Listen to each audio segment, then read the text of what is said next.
মাওলা,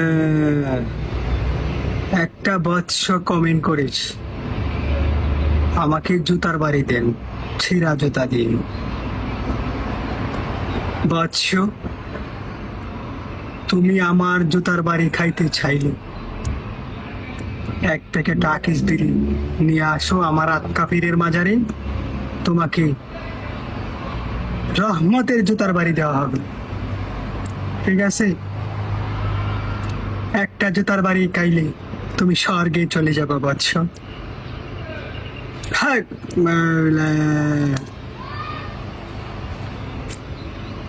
কিছু কিছু হালার ঘরে হালারা ককে আমি বিলে বই, আমার হালার ঘরে হালারা দেখ মানছে আমার তো বহা খাইতো জুতার বাড়ি খাইতো কেমনে আমার দরবার হয় আটকা ভিড়ের মাদারও, আমার আটকা ভিড়ের মাদারও তোরা ভর্তি হইবি, তোরা আমি মুরিদ করবা।